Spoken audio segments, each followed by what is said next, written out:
I could do a bit of a reading from Susie Hansen's book. This is a one chapter of her book, chapter 22, called Seeding Planets, on page 186. I could just read a few pages of it because and this was a 1987 experience she had where she went on a craft at the age of 32. And she met with this type of gray, a scientist gray that she had met with before, and she would have conversations with them. So this um,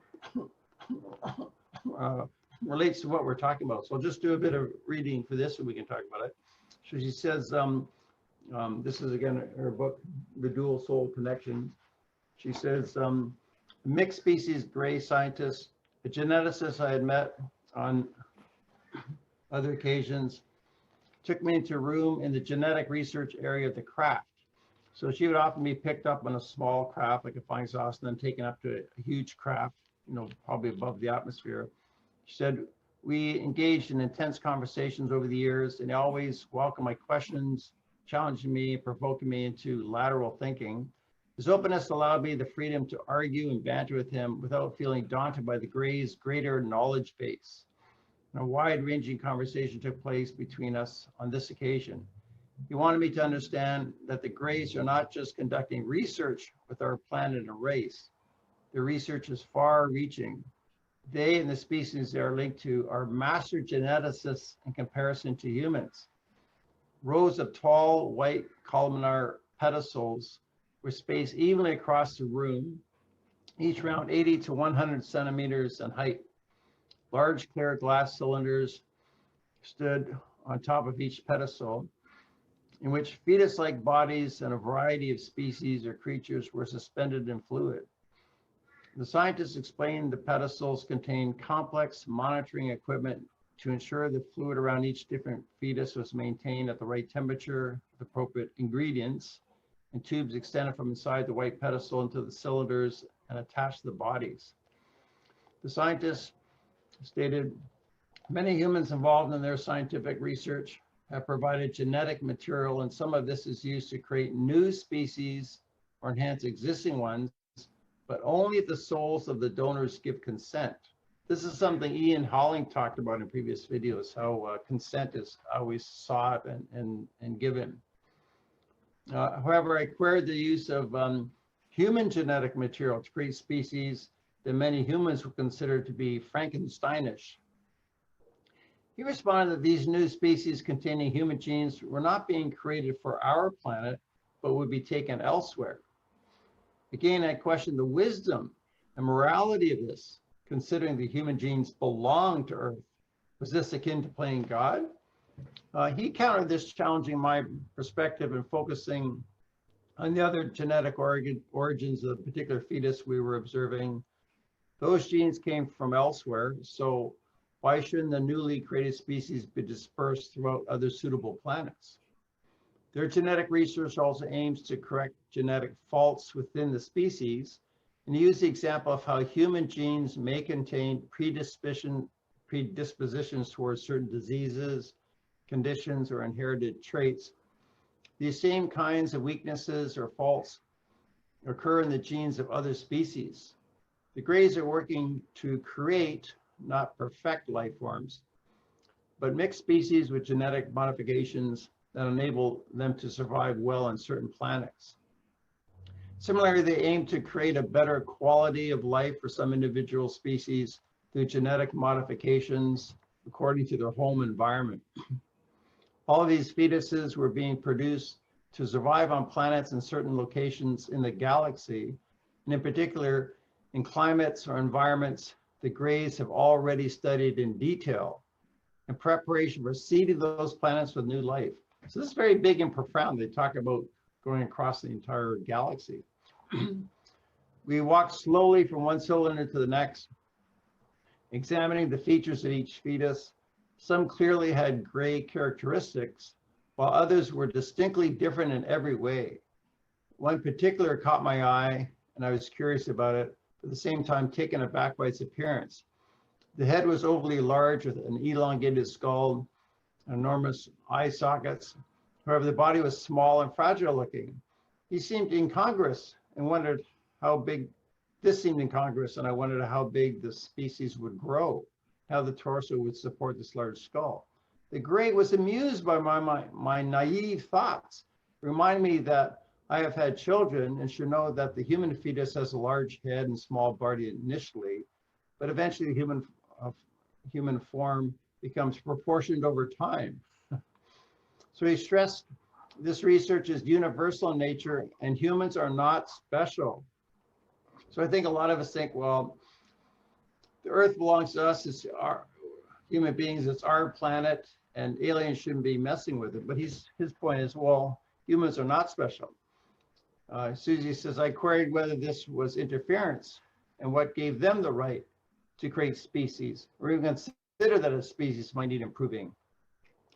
He politely invited me to consider how humans have degraded our planet and species with the effects of chemicals, drugs, pure nutrition, environmental pollution, causing changes to our physical bodies, emotions, hormones, brains. The list went on.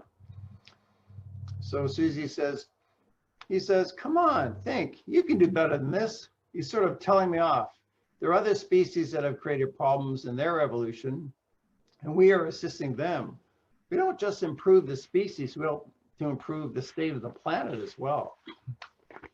So the scientists explained the grays are one of a number of species involved in visiting planets where civilizations need assistance.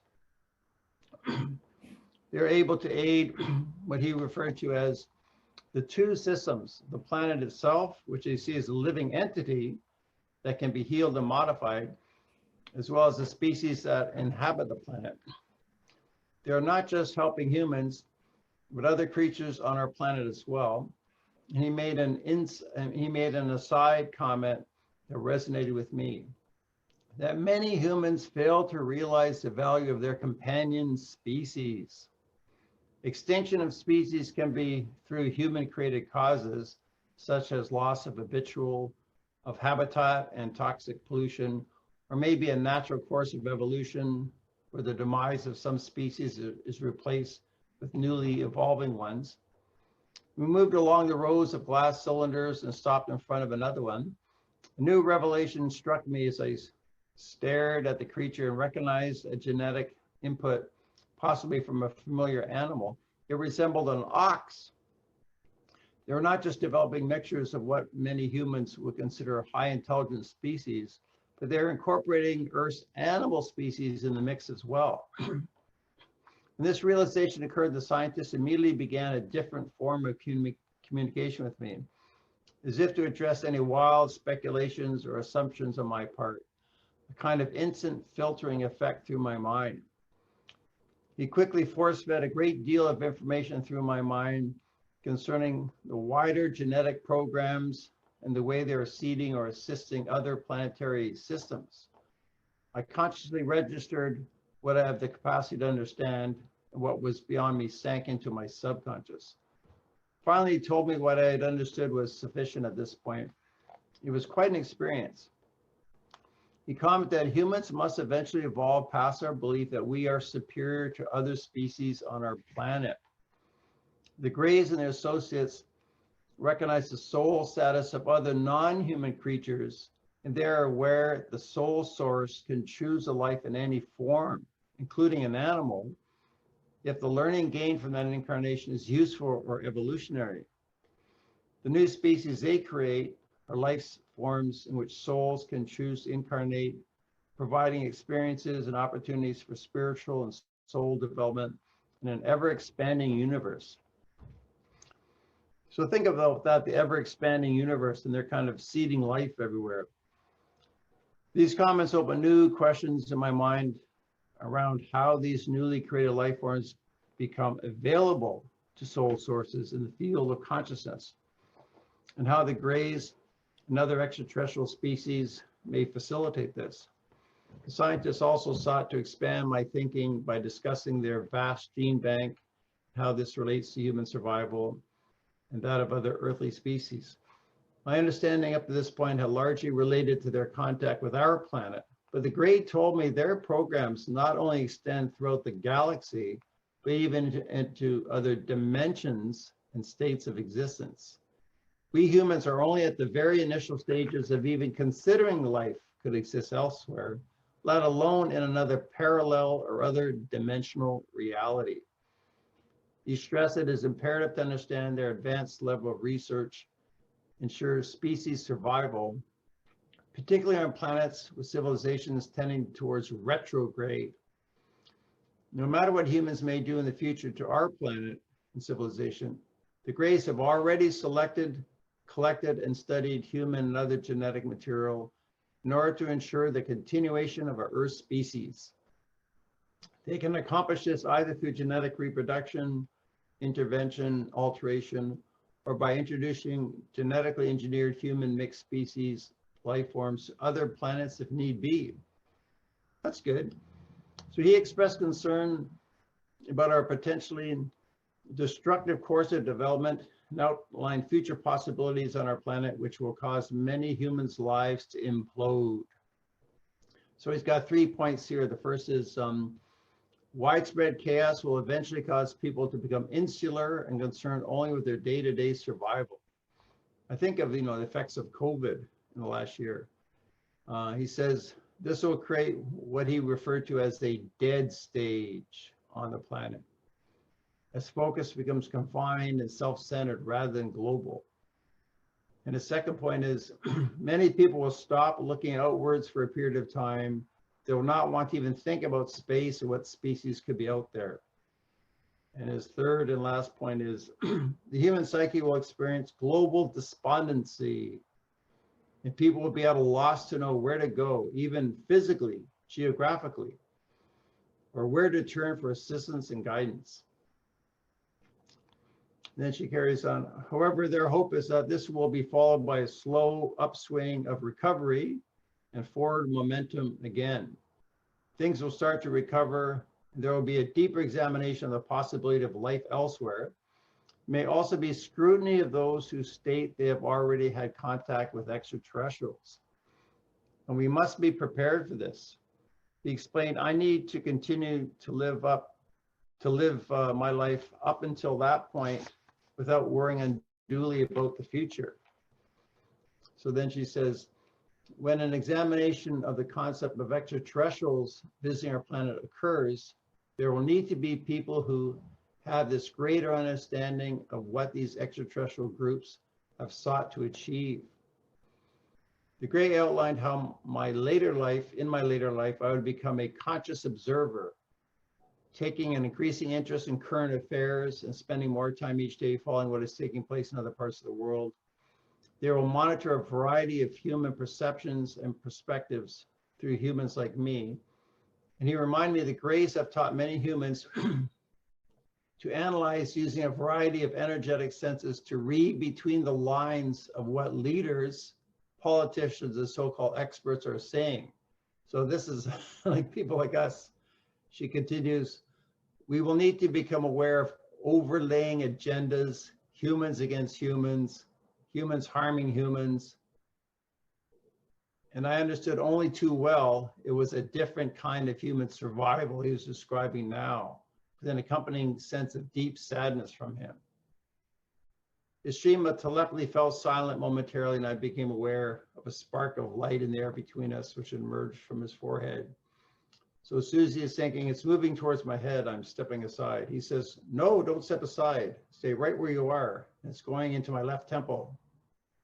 He stated the super ball of their consciousness will assist me in knowing how to contribute at this future crucial phase in our evolution, describing it as a little bit of them speaking through me. So you wonder if this is referring to our time now, like this edition of the book was published in 2016. So, it's like he's suggesting to her, there's going to be these crucial times ahead where your governments are lying to you. And we're going to give you some guidance and insight about what to do at that time.